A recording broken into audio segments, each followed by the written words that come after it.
Okay, then let's call this meeting to order. Hello, welcome to the meeting. I think we should address that we have some new members here. Maybe they would like to say hello. Maybe we can introduce ourselves just so that we know everybody. And I'm Ryan, and I'm the chair of this committee. And it's a good committee. We do a lot of work on pathways and trails and making it more accessible for bikes and wheelchairs. So it's a good group. Yeah. Well, hi, I'm Sharon McCurney. Can you all hear me? Yeah. Yeah. Great. I'm new. I'm just starting with you guys today, and I'm really excited.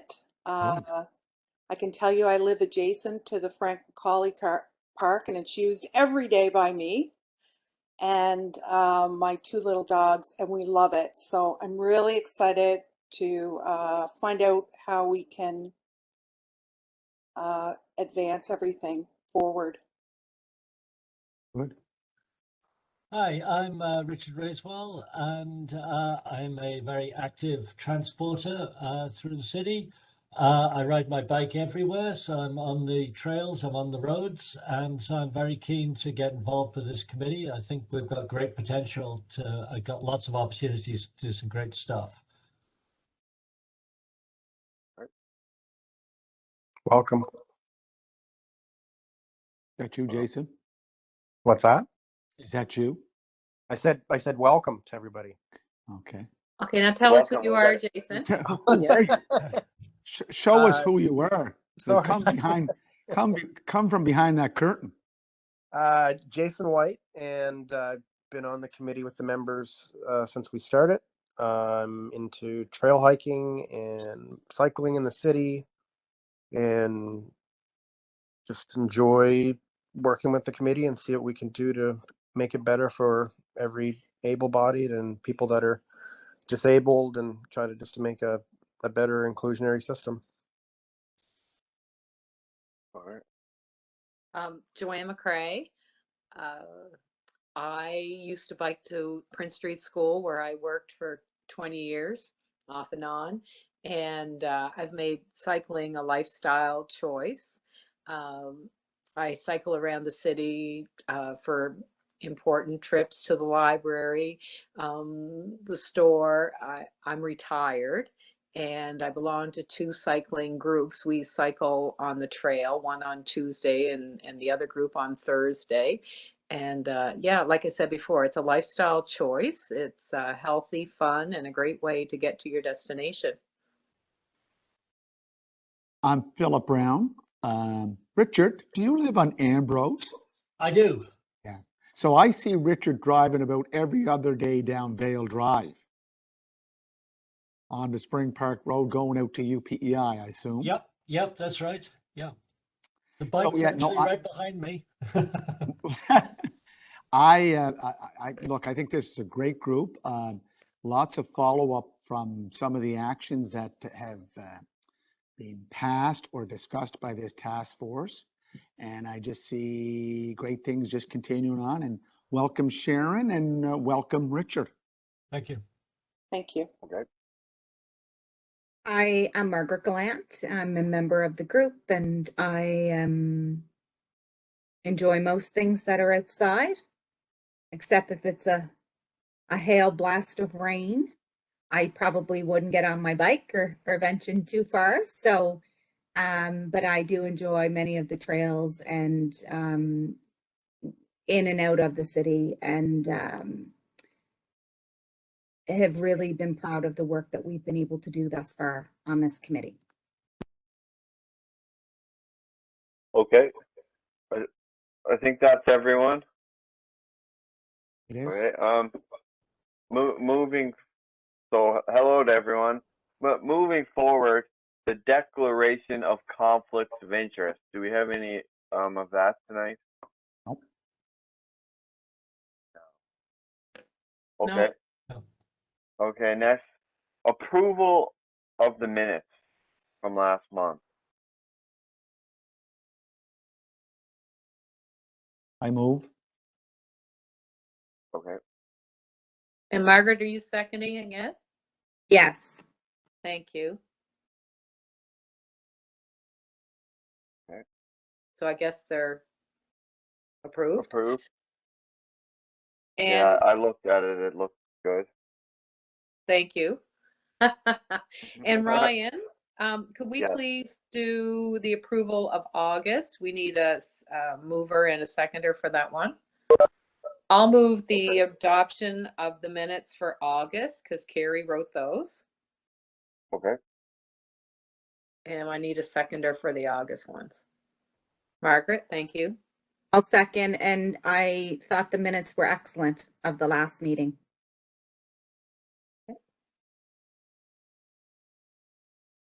Okay. And approval of the agenda. I added the thing I was going to talk about in it. So does anyone have anything else to add into it, or are we good? I've got a lot of bits and pieces, but I'll do it all under sustainability because that's where I liaison. Okay, perfect. And the only other thing, I guess, Ryan, is maybe after we deal with municipal building accessibility, I don't know if we want to call it odds and ends or other things, but we'll have to pick a secretary for somebody to do the minutes for November and December. And we have to pick a vice chair for the task force. And we need someone to be the liaison for Parks and Recreation. That was one portfolio. I think it's just that one. And I if we're all going to keep our existing ones, do you know what I mean? Like, I don't know if you want to go from Public Works, Parks, sustainability or whatever, if you want to shuffle it up, like if people want to take different hats for the next year or next 2 years, what you want to do on that. So we can leave that to the end. Yeah. Okay. So sounds like the approval of the agenda has been approved. Thank you. Okay. So let's start reporting from Department Liaisons. Do we have any reports from Public Works? Oh, sorry, I'm just having trouble with my mic. No, I'm good on my side. Oh, Okay. I just wanted to say that I noticed, Jason, there's been paving of the active transportation pathway on Riverside Drive. Yeah, it's nice to see that done finally. Eh? Oh, I know you've been asking for it for almost 2 years. And those little pavers are out there making it nice and smooth. It's exciting to see things happen. I've actually had a few people mention to me that they've biked that and how much better it is. And I know Mr. Mayor had said that the part of them doing the remediation over there for the underground drilling and the pathway across the bridge. I think you said there was the fund for kind of cleaning some of that up at the end there. Right. And it definitely is much better. People have noticed, and I've had a bunch of people mention they've biked all the way out through the new highway, St. Peter's, the whole way up to the school. So it's So is that the pathway coming from under the pedestrian underpass and then heading east on St. Peter's Road? Is that what you're talking about, Jason?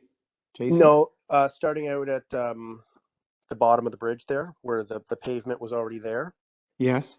And then it's been redone. Okay. Yes, they did redo it. You're right. Yeah. Yeah. But I can report on Public Works. Scott Adams, who is the chief engineer, budgeted, I think, 190,000 to extend the pathway from the foot of the Hillsborough Bridge on Grafton Street East down to the Joe Giz Park. You recall? Yep. Yes. You mean recall along Grafton Street? Grafton Street East, so it would go from the Yes. bridge like in front of the Tim Hortons, on the Yes. south side of Tim Hortons, to the Joe Giz Park to connect with the Confederation Trail. That has been moved to next year because the prices that did come in, no, they didn't get prices. He didn't get an opportunity to do it, but it is on the books for next year, Oh, good. Okay, so that's moved to 2022. 2022. Yeah. Okay, So thank you. Joe, just take a note, Joanne, that Yes. the task force will make another recommendation to have that paved or to install that active transportation pathway. So it's on the agenda, but it hasn't been approved. Is that what you're saying? No, it was put in the budget for the capital budget at Oh, okay. 190,000, and the chief engineer went on paternity leave for 2 months. So there's been some execution of orders that just are not going in a synchronized fashion, and this one got missed, but it will be on the docket for next year to complete. Right. And on Public Works, Ryan, the painting, remember if you cross the Hillsborough Bridge, when you hit the Charlottetown side of the bridge, the east side, you have the green strips on the outside of the pedestrian walkway Okay. to indicate cycling. The city's going to be doing that with their crossings at, I believe, Mounted Road and the bypass and other crossings. They may not go with green. They may just go with a widened lines with a cycle in it to indicate that it's not only just pedestrians, but it's also a cycling crossing for cyclists. Oh, good. And what about wheelchairs? Would wheelchairs be considered be able to be using that as well? I would assume, yeah. Well, a wheelchair person using, like yourself, Ryan, using a wheelchair is quote unquote a pedestrian. Okay, yeah. Yeah. Yeah, I just ask that sometimes because like there can be a bit of congestion. There's a lot of bikers, so there can be a bit of congestion if there's a lot of people there, but it's all about sharing the pieces, so that's kind of on our own to do that. And the last piece, I don't know, Joanne, if it falls under Public Works. It was the signage we were talking about wearing a helmet. So at council last Tuesday, they wanted more information of where what other communities or what other jurisdictions have signage like that. Like, is it just a reminder to wear your helmet, or is it, if you don't wear your helmet, you'll get fined? So who's going to look into that? Sustainability? It's sustainability and Public Works. They put up the Okay. signage. Okay. I think it's a good idea. It's a good If I reminder can say for this, people. spending 3 days in Toronto, my son just moved up to Toronto. He's down in the corner of King and Yonge, and they lease bicycles right in downtown Toronto. There's cycling depots all over the place, and they're electric bikes. Helmets are not a priority. And these electric bikes are going sometimes 20, 25 clicks. Yeah, they down move. Yonge. I just said, oh my heavens. Yeah, no, they'd have. I think the signage helps, and the thing too, because those posts, the metal posts, are already in for the that to attach a cycling helmet thing on it. I think that's a no-brainer. But it's just to remind them, correct? It's not to say, if you don't wear your helmet. I mean, I think if you did put that up, you have to have enforcement behind it, and they're not enforcing bike stuff. So I think all we can do at this point is to put up a friendly reminder to wear your helmet, be safe.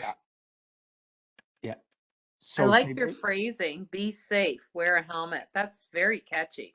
Yeah, so you may want to follow up with Ramona to ask what other information does do the council or the council members that did ask. I think it was a couple of councilors asked to get more information or what is taking place in other jurisdictions about helmet use. But in Toronto, it's a free-for-all. Is it a bylaw? Can I just ask this question? I thought wearing your helmet was the law. It is. It is, but It's the So it's enforcement like of the it is not there. seatbelt signs. We rarely see seatbelt signs anymore. correct. The reason It's- is because we all gotten the message. Yeah. Yeah. So I think about it like that. Maybe I'm not thinking about it, but I'm just, I did look it up. I think I sent pictures. I did look it up. But yeah, we can check with other jurisdictions for sure. But it is kind of it's almost a source of, it's like the seatbelt signage, we have to keep doing it, until we don't. And same with the smoking and, all that type of thing. So I just wanted, in my own brain, I was thinking, I'm sure. No, you went mute. Sorry. I was just confirming that it is the law. It is the law. It is the law. And I know counselors have asked, why are we not enforcing the law?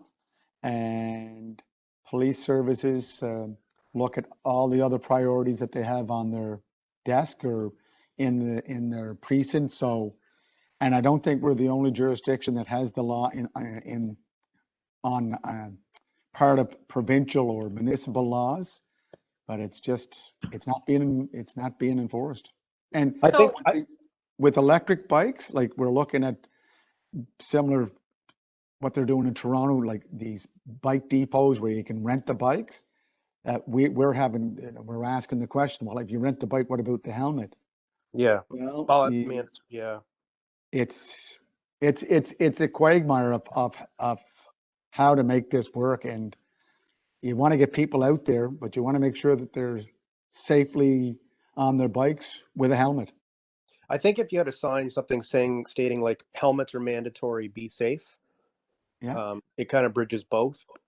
I think if you put down like fines and stuff like that, people will just balk at it because they know that they're not going to get enforced. But at least if you notify them that it's, mandatory and be safe, because people don't really think about being safe. They just think I'm going to get on a bike and head out. And like the electric bikes, like you said, they are. Oh, yeah. And we live in a system where we have Medicare. If you're in the States and you get in an accident, it's on your own dime.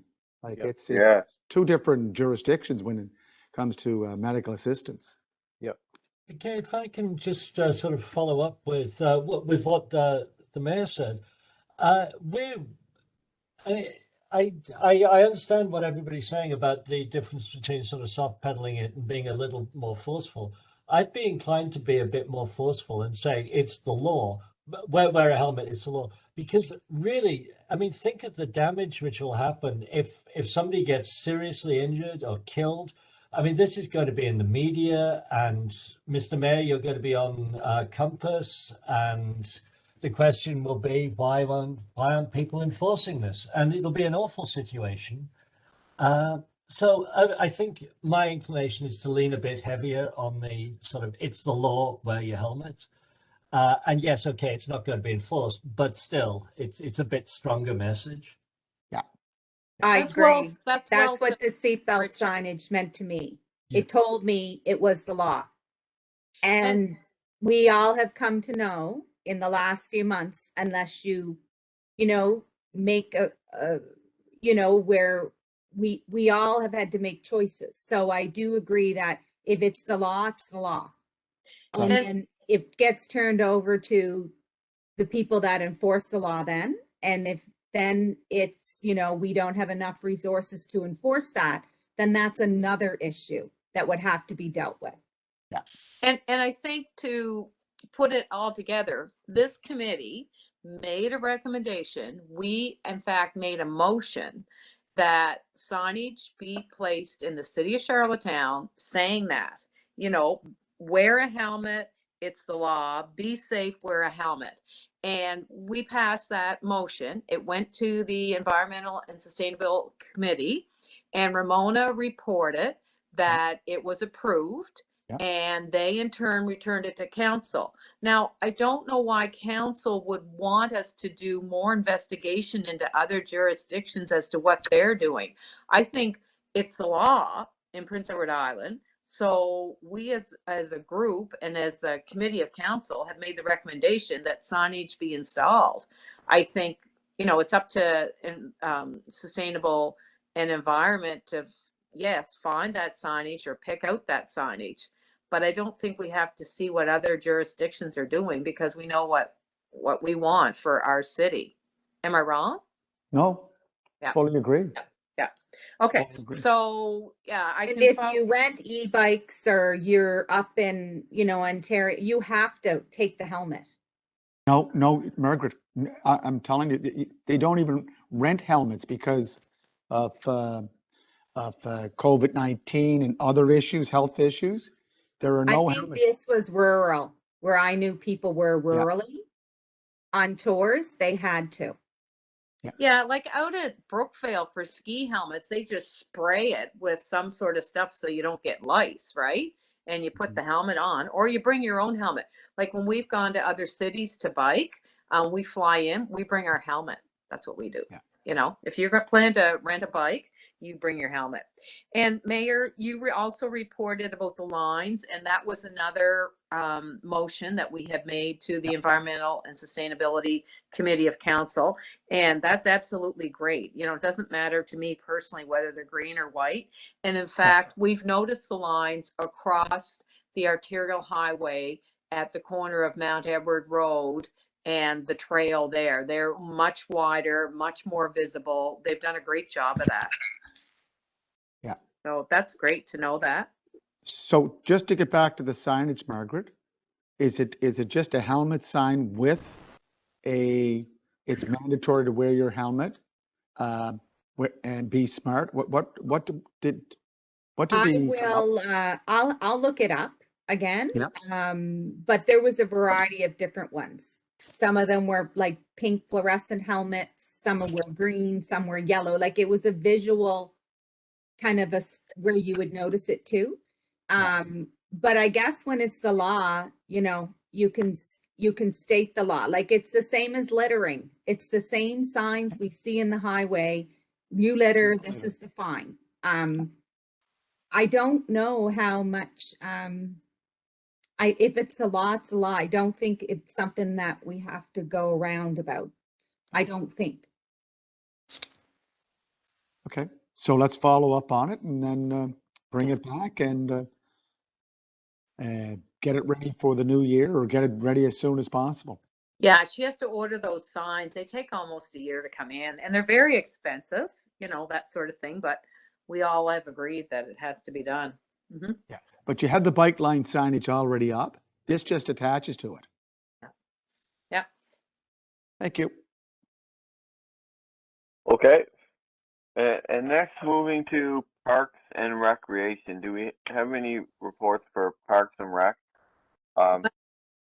Well, I kind of, because one of our former members isn't with us anymore, we're going to need to appoint somebody to be the liaison for Parks and Recreation. Okay.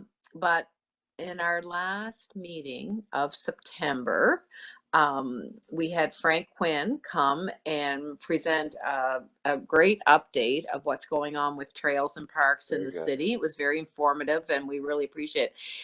Last week, I wrote him a thank you letter, just a thank you email, and I added on that after cycling by on the trail, Joe Giz Park several times, there are a series of 4 potholes in one section and 4 potholes in another. And obviously, those bumps never really disappeared, the washboarding that Peter Rucavina had talked about. And the water kind of got in there and made potholes, which is now full of leaves. And, you know, like if you're going with a stroller, a wheelchair, walking, you could actually trip quite carefully. Anyway, I mentioned that to Frank in the same email, and he wrote right back and he said he would have Nancy McMahon and Dean get right on that and work on that. So that was the intention there. And further, way back in August or July, the recommendation was made to ask for a sign at Confederation Landing Park. One of our members, former members, was stopped and told not to cycle in the park. And the feeling was that there should be a sign there, signage saying no bicycles allowed, especially across the way from where there's that bike rental place. And I never wrote an email asking for that signage. So I'm going to do that.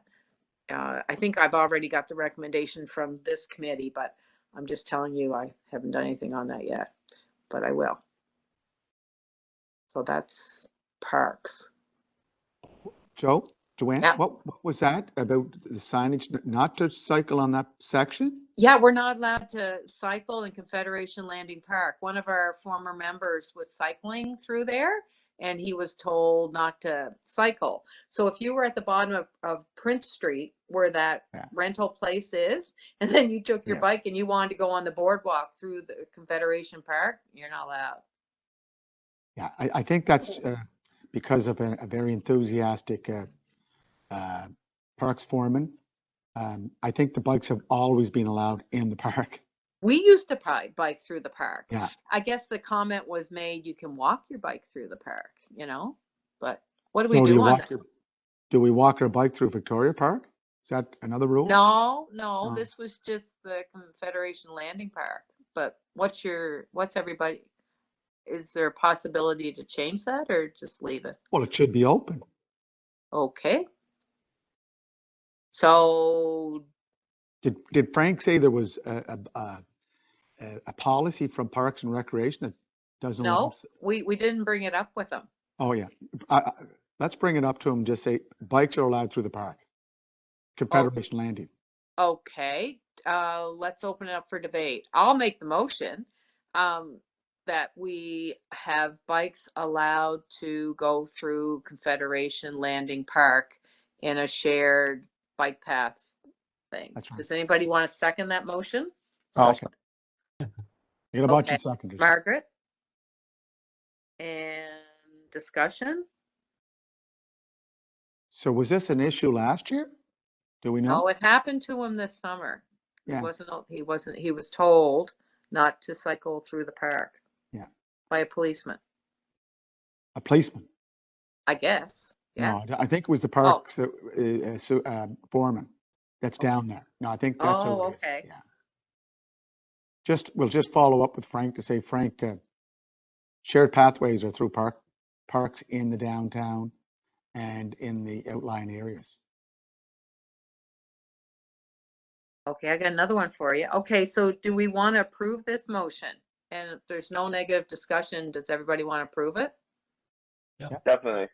Okay, motion do. carried. Oh, this is exciting. Because I mean, you go down and you want to buy an ice cream or you want to see the water or whatever. You do go on your bike. You don't have to zip through there and take somebody out. Although maybe that was an issue. I'm not sure. No. Okay, so here's the other one, Mr. Mayor. Richmond Street is no bicycles allowed. There is beautiful, there's a lovely now bike parking, like the rack is right there at the corner of Richmond and Queen on the left-hand side. If you're going down, it's a one-way street. And there's a tiny, one of those tiny little bike racks there. And there's the barrier and a sign, no bicycles, no anything allowed down through there.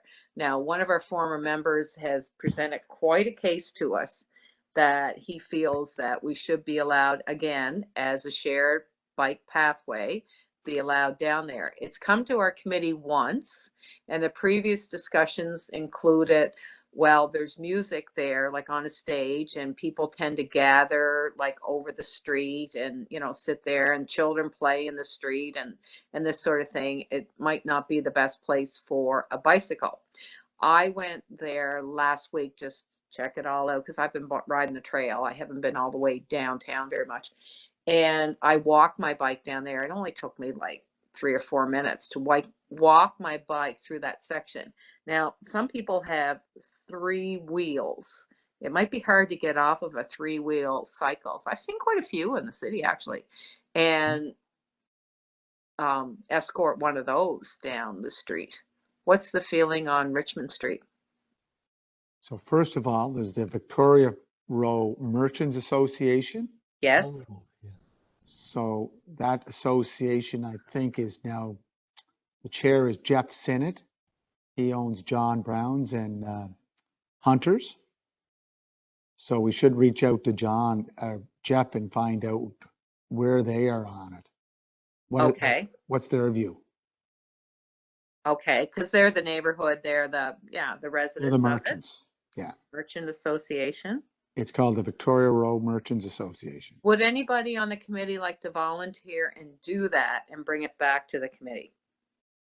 I will. Thanks, Margaret. Yeah, all I know is that place can be busy at times, and if you went through it, and who knows who's on that road, somebody could be drinking and walk out not paying attention. And if the biker's going really fast, there could be issues. You might, like, I'd be for the bikes, but not at a full speed. Maybe slow your bike speed down if you're going through it, or even walk through it. But like a full speed biker, I wouldn't think that would be a very good spot due to all the people that are around that area that walk on that street.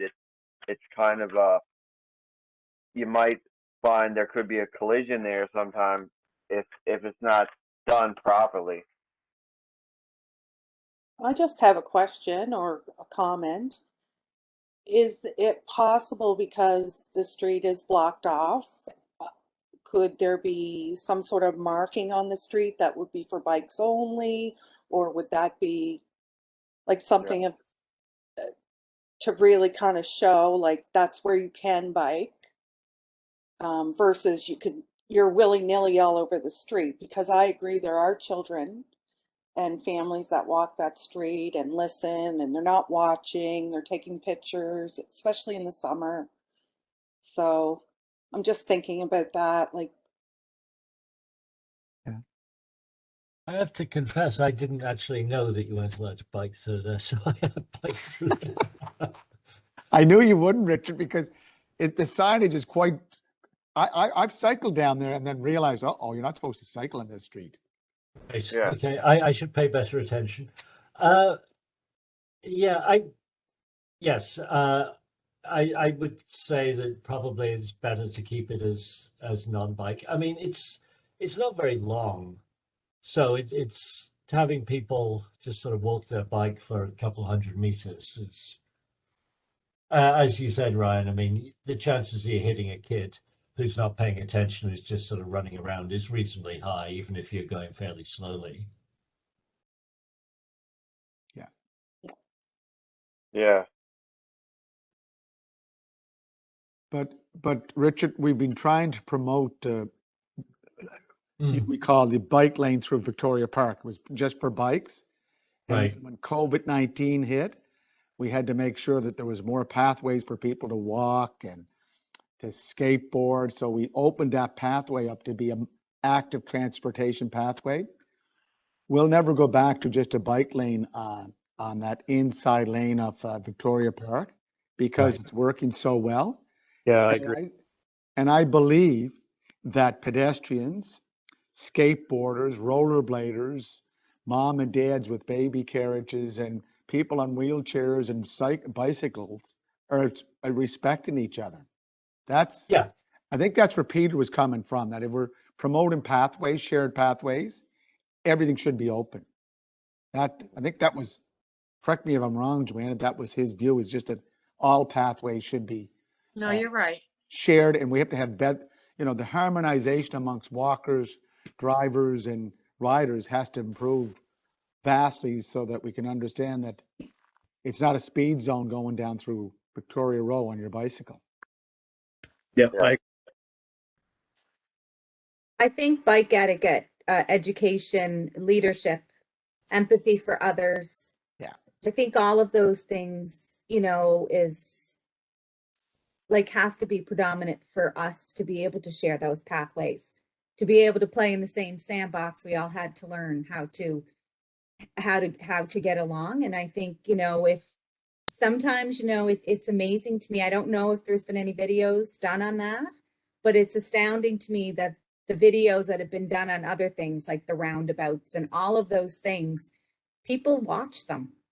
You know, people might take one thing away from them. And so Yeah. it is about, you know, us checking our own, you know, our civility towards other people and ensuring that there is some etiquette that, you know, should be, that we all need to have and bring forth. Unfortunately, Margaret, I know exactly, you know, and I would agree with you. I'm not a fast cyclist by any means, but oh my goodness, I've been in my car and I've seen people on their bikes on the trail zip across Allen Street. Like the lights aren't even flashing. And it's like they sort of take a gander and they just zip right along. Like, you know, this make eye contact with the vehicle and all this stuff. Well, this, you know, they don't necessarily obey that. It's almost like they take their chances, right? So you wouldn't want to see someone like that going down Richmond Street. But anyway, if you talk to Jeff Sinnott and just see what the feeling is on that street first, that would be a good first step and bring it back to us. And I think that's a good idea that Margaret does have about when the roundabout came to us. You know, we always had a roundabout in Port Elgin ever since the ferry started, and then we get a roundabout in Prince Edward Island. We have to have videos and workshops, but a video on bicycle etiquette and walkers etiquette is all users should be part of Yeah, getting this message out that we all have a responsibility to respect each other on a shared pathway. Where's and the law on the e-bikes? Sorry, Ryan. Where's the law on the e-bikes?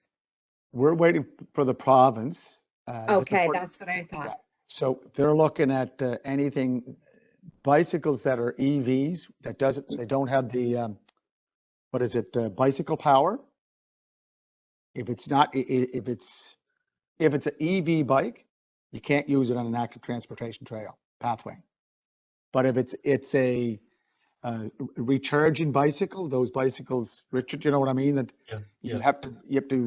you have to pedal, they will be allowed on. Okay. Yeah. Human power. Human power. And the size of the you know, the speed that it can go at and those sort of things. Yeah. So it's going to eliminate scooters and those electric bikes that don't have any human power to it on the active Yeah, transportation. they're pretty much, yeah, as you said, the scooters or the really small motorcycles. They are. no, and I just wanted to say, because we were talking about videos on bike etiquette, like I've had a couple times on the pathway, the trail by the mall, the Charlottetown Mall, and I'm just going down there. And if I had my headphones on, like I could just hear these two guys biking. It's like, hey, and they just grat. And like if I had my headphones on, I wouldn't have heard them. And like if I moved a little bit, I would have hit somebody. And like some of that stuff is kind of, you have to figure out the best way to manage that with walkers and people going on the pathways as well. So I think the bike etiquette stuff like that is definitely something that should be looked into. I think if the committee is going in that direction, I mean, we could produce a few videos around bike-related themes. When I turn left on a highway and I do the hand signals, I mean, people often don't know what I'm doing. And so, I mean, it cuts all ways is the point. But yeah, bikes need to learn how to behave. People need to learn how to behave around them, and drivers need to get more familiar with bikes. Yeah. And walkers and Yeah, everybody. yeah. Yeah. would encompass everything, right? Yeah. Yeah. And I think that's everything with Parks and Rec. So let's move to police. Do we have a report from police? I have no police report. Okay. Okay, no report. And then sustainability. Okay, and that's my hat, and we've kind of covered everything. The third motion that we made at our July meeting was concerning bike lockers. Mr. Mayor, you had received a well-written email from a tourist. And one of the suggestions was that we install, or the city install, a bike locker in one of the parkades so that there would be a safe place for people to store their bicycles overnight when they're staying at a bed and breakfast or another venue in Charlottetown. And that particular motion went to the Environment and Sustainable Committee of Council, and it's being researched by someone on the committee or staff of the city to see what the cost would be for that. So that's in the works. And so Ramona had given me that report. Now, the other thing I wanted to mention is Carrie Shea sent her regrets tonight that she couldn't attend this evening's meeting. And she had two comments. One was with the new bike signs, if you get close to an intersection, particularly if there's a left turning lane, it'll say bike lane ends, bike lane ends, merge with traffic or drive with traffic. And it was just, she posted it on Teams, but I went and looked at some of the signs, and it works either way, like bike lane ends, or if you said, I'm not sure, but anyway, the wording is just how you take it. Like it's fine with this house here. Did anybody else see it on Teams? Jason, did you happen to notice that? Ryan, Margaret? I Nope. didn't. Okay, yeah. Anyway, that's something we all need to do too. While I'm on that, is we just need to touch base with Teams at least once or twice a month and just see if there's any postings there, because that's our informal way of communicating. I'll let Jason explain Teams I after. agree. But while I'm talking about that, okay, so anyway, she said maybe that's not relevant. But the other thing Carrie asked me to raise was the bike racks were put away too early. On the morning of the opening of the new pathway on the bypass highway, we were at the Hillsborough Community Center, and there was a nice size bike rack, and all of us that had come on our bikes had used it. And as we left at lunchtime, Parks and Rec came and they picked up the bike rack and they put it away in their truck, taking it away for winter. It's too early to do that. And there again, I don't know if we make a motion or a recommendation that bike racks stay out longer. Some of us would like to, some of the people that bike in the winter, and Richard, I don't know if you're one of those, would like to see the bike racks shoveled out so that we could use them in the winter. But what are the feelings or comments on bike racks staying out, and how long should they be in the city? Mr. Mayor, do you know why they take them in at all? It's a good question. I didn't know they took them in. Yeah. Yes, I was kind of thinking. I like to know that I know everything that's going on in the city, but I didn't know about the bike racks. It was the same with picnic tables and garbage cans being removed from parks too. And I think it's a great idea, Joanne, to leave the racks out. And if they can't leave them all out, certainly identify where the ones are that are being left out. You know, if they're not able to leave them all out for some reason or another, I'm not sure, but yeah, it was the same with the picnic tables and whatnot. I find that for us, I think sometimes we think about winter, we think about snow. And I think that we don't live in that 4 seasons essentially anymore.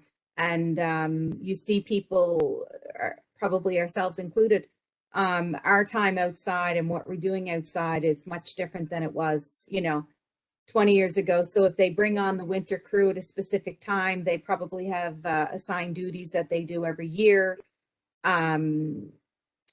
I would suspect. And so they start working those crews at specific times and bring them back. But because they're the winter crew, it doesn't necessarily mean it's winter. And so it might be some movement of the duties or reassignment of those duties so that they meet the citizens' needs. I'm inclined to agree with Margaret. I mean, unless there's a good reason for some to go away because they're in the way or they'll get in the way of snow removal or something like that, there may well be. I mean, every year we have sort of a freeze in January, a thaw in January, and sometimes there's no snow. And yeah, for a week or something, you could actually be out riding your bike. And with global warming, I mean, that's only going to happen more. So unless there's a good reason to put some of them away, I don't. Why bother with the extra work? Actually, frankly, makes city employees' lives a bit easier. But On It just the might keep them a liaison, little longer if you. It might keep them a little longer if you put them away, but I don't think that's really like due to rust and stuff like that. But I don't think that's the big reason to remove them if that's one of the reasons. okay, well, I'll ask. I'll write an email and I'll ask. And the other thing I'd like to know is, are there bike racks that are being kept plowed, or, are there selected bike racks that can be shoveled out? Mr. Mayor, do you see that as a big problem? Say if there's that bike rack down there by the Confederation Center on Richmond Street, like for instance, could that be dug out so people that want to cycle? So Joanne, the bike racks out in front of City Hall, they're not removed. yeah. Right, they're Right. right into the ground. Right. And the bike racks that were set up there I'd say about 5, 8 years ago, down by the old Capitol Theater on the corner of Grafton and Great George. There's some bicycle racks that are already fixed there, but they're not, I don't think city public works crews shovel those out. I think people just park their bike there. But if there has to be shoveling or any work done to keep them clear, that's a request we make to Public Works. Okay, okay, And well, we'll just find that out. and identify, where are the spots that are most used. But a bike rack is a bike rack. I think if you have accessibility to it, people will use it. Okay, well, the Yeah. one Carrie was referring to was the one that was outside the Hillsborough Yeah. Park, right? Yeah. And the issue there, Joanne, is that it's close to the parking lot. So when they do plow, they may have to move that bike rack to another location to keep it out of the way of a plow, municipal plowing operations. Okay, I'll ask. So Public Works. Okay, we're going to have the Public Works person come speak to us sometime. I can't remember which month it is. Is the plowing of those buildings private? Margaret, Is that- some of those buildings, they would be contracted. Yeah. And others would be through city public works. But when Parks and Recreation do it, they tend to contract out. But Public Works, there's a lot of interconnection between some of those facilities, Right. amongst different departments. We can Okay. find out. Okay. Okay, I'll follow up on that. That's all I had. Okay. And next one is cycling PEI. Do we have a report for that one? No contact with them lately. Okay. Okay. And I know Carrie's not here, but bike friendly Charlottetown. Yeah, other than we were very appreciative, bike friendly communities did lead a ride for us on October the 1st. Yeah. After the opening of the pathway.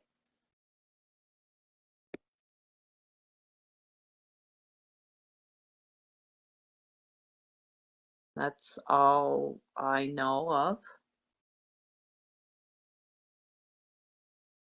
Okay. And moving on to that one. After that, new business. We might as well start with municipal building accessibility. And I Joanne knows, like on October 1st when that was there, I emailed them first before I even went there to just check if they had wheelchair accessibility to get me up there, because I remember that I wasn't quite sure if they had or accessibility to get up there. I remember I was up there years ago, but I couldn't recall. And then when I got there, I remembered about the like chair that you have to use to go up the stairs, and I had to manually get out of my wheelchair and transfer into it. However, the chair isn't really a good chair to transfer onto. I did it, and that was fine, but the ramp or the chair lift itself wouldn't move up, and um, we were tinkering with it for probably 10, 15 minutes before it something happened and it finally worked, and I got upstairs and they lifted my wheelchair upstairs, and then we had the meeting and everything was fine. And then what at the time when everybody was going down to do the bike ride, um like I couldn't go down because the chair lift was going down on like each lever. Like there's like 400 levers on the chairlift to go down, and it would go down one at a time, and it was taking such a long time. And um, they've they figured we might as well discuss it on here. And all I say with things like that is, if there's not, I doubt there's very many people that use things like that, and if you don't periodically use things like that, they're going to go bad, and when you need to finally use it, it's not going to work properly. And that's kind of what that showed at that meeting when I used it. And it was very frustrating, but it's just typical old things that don't get used properly. I share your concerns, Ryan.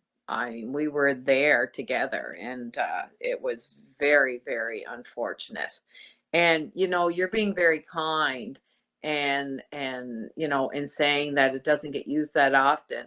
But in a discussion afterwards, it was like that could have been my mother there with her walker that wanted Yeah. to go to that Yeah. presentation, and she would have been at risk getting in and out of that chair. That was not a safe venue or platform for getting in and out of that chair by any means, No. let alone. And if I didn't have anybody there, if there was nobody there, there was no way I would have been able to. I would have left. I wouldn't have even tried to go up it. So, sorry, well, what building was this, Ryan? I didn't catch that. This is the Hillsborough Community Center. Okay, okay. So on is Patterson. sorry, Mr. Mayor? It's on Patterson Drive. It's an old Oh, building yeah, I know it, yeah. that was built during the Hillsborough Park days. Like it's about 35 years old, but that's no reason. Go ahead, Right. Richard. I was just going to ask, is the problem that the equipment is just really outdated, or is it the problem that the equipment has just been not maintained? Both. Okay. Both. Yeah. Yeah. So again, Ryan, I got the news. I don't know if it was from Joanne, but when I heard about it, I just said, I knew this was going to happen at some point in time.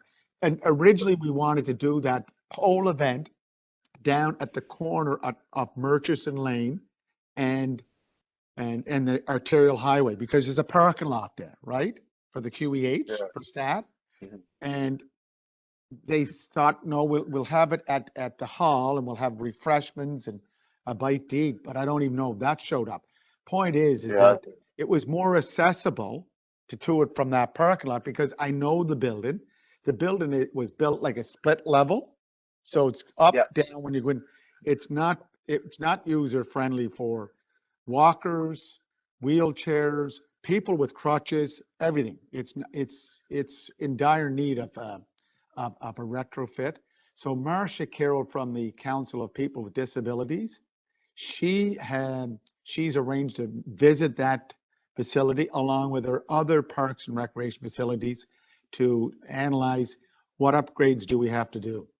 But it wasn't a good place to learn that lesson. And for that event, not a good kickoff to the opening of a new bike active transportation pathway that, you know, is going to be great for the whole city. But my apologies.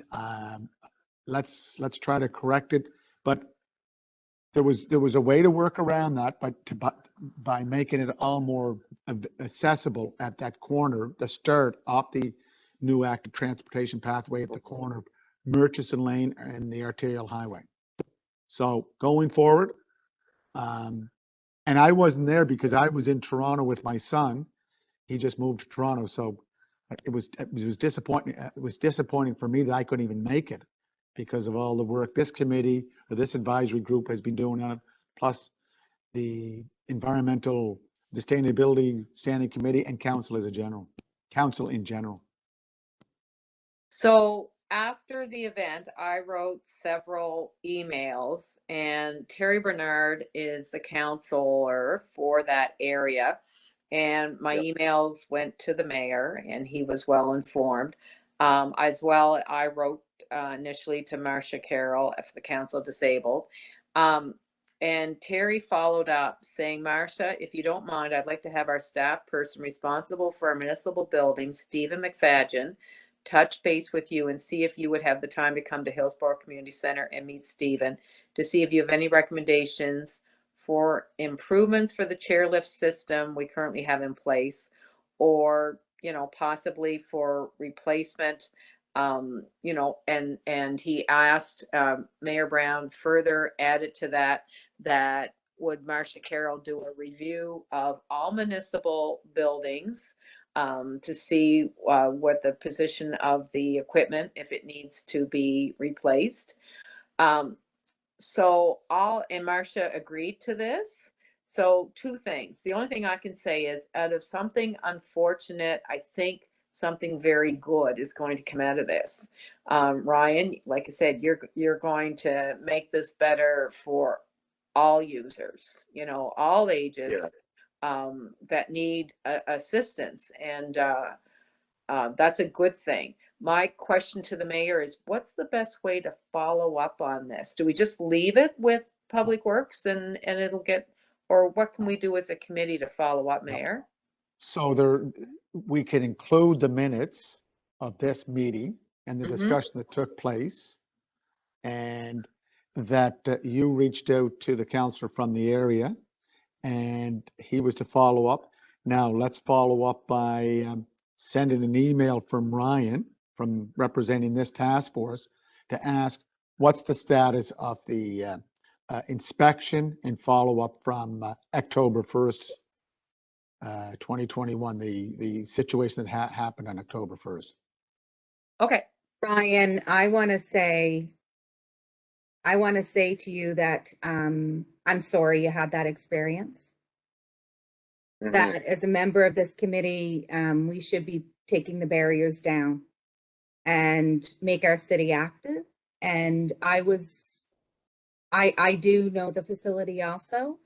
I had questions around audit conduction and what that looks like for the city of Charlottetown around things like accessibility. And yeah, I was just floored by it. And I definitely, saying that you'd be frustrated, I mean, that's probably likely, because if I probably have a few other choice words to say myself, but like, that's not the only place that's like that. There's if you really went with a fine tooth comb and looked through it, you probably find a lot of places like that. But it's just a lot of them are underutilized, and that's one of the factors that plays in when you finally use it. It has cobwebs all over and it doesn't work correctly, and that's, you kind of have to figure out a way to go through that. Yeah, but Ryan, we could say that about our fire escape doors. We could say that about our fire extinguishers. We can say that about anything that requires 6-month or Maintenance. yearly inspections. That couldn't be said for everything. It's part of our, as Margaret said, it's part of our active transportation is about accessibility, inclusion, and it's about Mhm. allowing people to participate. You can't participate because the equipment is not there to assist you or anyone else. May not be in a wheelchair, could be a walker in crutches, or just come out of a knee operation or recovering from a hip operation. All these factors have to be taken into consideration, and it's a hard lesson to learn, but let's hopefully there's a follow-up. And I think, Joanne, that's what we have to do, follow up. Yeah, every It's month. not only the physical safety of humans, it's the psychological safety also. And so that experience that Ryan would have, that does other things for him and those that would be around. And so as an active transportation committee, we want to be able to remove all of those as if we can. And I think auditing or whatever has to happen, I think we have to make some strong recommendations from this committee.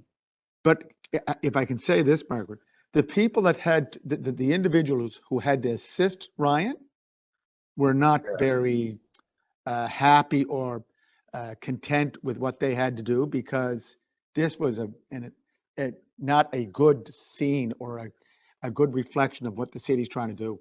So it was, Yeah. I know Ryan was most affected, but those individuals who helped just said it wasn't a good situation, Philip. Yeah, I would have liked to go on to see the bike ride and all that stuff, but I wasn't able to see it because I was stuck on the chairlift. Right. Yep. And moving forward, do we have any other new business? All right. Okay, so couple of things there. Okay, I'll go with mine. I've done okay, because we are a something kind of committee, advisory committee, we have to do our own minutes. And Sharon and Richard, feel free to jump in and whatever. I've done the September and October minutes, which is this month. We need somebody to volunteer to do November, and then we'll need a volunteer for December. So would anybody like to volunteer to do the next month's minutes? Yeah, I can do that. It's Oh, Sharon. thanks, Sharon. You'll do them for November? Yeah, however long you need me. Sure. Okay, the only deal with this is, and I'll send you the information, Okay. Doug Dumay is, and everybody needs to know this, Doug Dumay is an assistant to the mayor, and And count. and council, and he sends out our minutes. You would have to type them up on a format to him. It just goes on Word. It's not that hard. But the deal is you have to do them within the next 2 weeks because they have to be together so they can go in the package to council, as well as I believe they also go to the Environment and Sustainable Committee. But I'm not, yes, they do. Yeah. So, and then they come to us by the end of the month. And Doug Dumay will look after all of that once you send it to him. But I'll give you his email address, and maybe I'll ask him to send you the pro forma, that sort of thing. So that's great. For November? That's For what you said? November, yes. Oh. And maybe what I'll do is I'll send you a copy of October's minutes. The minutes for this task force tend to be in quite a bit of detail, just because we know that some of the readers are interested and some aren't. But, it just goes along with it. The other thing is, quite often, because our format so far since COVID has been Webinex, frequently our meetings appear on YouTube. Yeah. And you can actually sometimes find it and go back and, if you're not sure what was said, you can find it, but you can't, rely on that 100%. Okay, so that was one thing. And thank you very much, Sharon, for volunteering to do that. The other thing is, what do we want to do about liaison positions as far as public works, parks, sustainable? Do you want to keep the same hats and we need a new person for parks and rec, or do you want to shuffle it up? If I could just make a brief comment, I'm more than happy to pull my weight and to take something on. I'd just like to get a sense of how the committee operates before I volunteer to take something on. Yeah. So I don't want to commit today, but I will commit next time round, if you see what I mean. Okay, well, let's go like we are for another month then, Ryan, and we Okay. can bring that up in November. Good suggestion, Richard. I can appreciate your If you're position. okay with that, it's good to know how a committee works before you sort of throw yourself into it. Perhaps maybe we should get it for next meeting. We could have like examples of what people do with each section in order to give someone a taste of what they might be doing That would during be it. I very think helpful. yeah. Yes, I agree. When do you plan to have live meetings? Meetings in person? Well, Do people still have those? oh, I don't know. Just, Joanne, just in terms of YouTube, all these meetings are live streamed. Just for your information. So you can go on YouTube there, and Richard, if you want to see any of the past meetings, or Sharon, Okay, yeah. I believe if you, Doug Dumay will send you the link with YouTube. There's, I think, City of Charlottetown, but just go through them. They're all there. So if you want to just get a sense what's been going on, that's one way Yeah, to do it. no, that would be So helpful. just keep in mind, these are live stream. It was like I was at an Affordable Housing Advisory Committee 3 weeks ago, got a call and said, yeah, Philip, I heard you're on YouTube talking about free land. I said, no, I wasn't talking about free land. That was all hypothetical. No, we're not giving away land. I know we have a surplus, but as Joe knows, that's not money in the bank. Don't Okay. quote me. I was just going to raise my hand. Can I get in on that?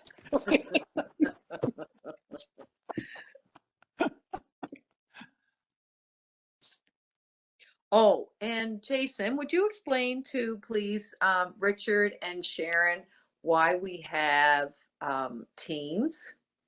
Yeah, we have a communications tool called Microsoft Teams, and also we get an email address with that. I'm setting up accounts for you folks this week, and I'll send you along some contact information to me, and then we can kind of exchange the details on that. And it gives us a place to post up documents and just share information. Just, it's kind of a central place to keep that. And that's confidential?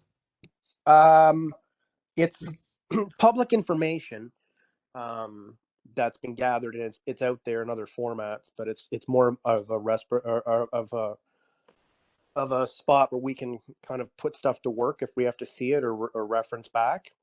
Okay. If somebody needed it in the public, we could give it to them. There's nothing in there that wouldn't be not available, but for security, we just can't give it to the public. So Richard, maybe the mayor can explain to us more, but under, we call it FOIP, Freedom of Information.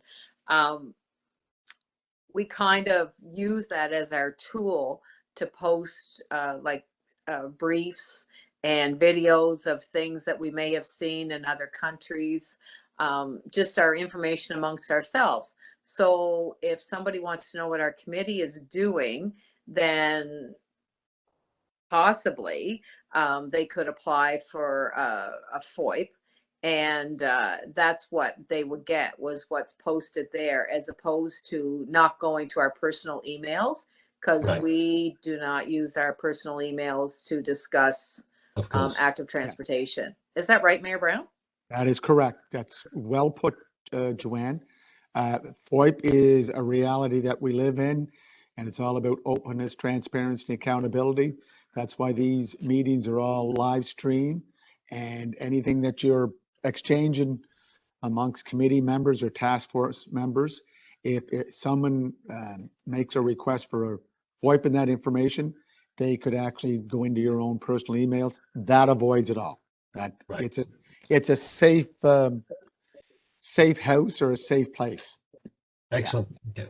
And the other thing is, once we move back into person meetings, then our meetings aren't online, right? Then we aren't in YouTube. Yes, you are. Um, Because when you're in the Pardon me? chamber, that camera up there on the west wall, that's on. I think we used to use the Sherwood room. Is that the chamber?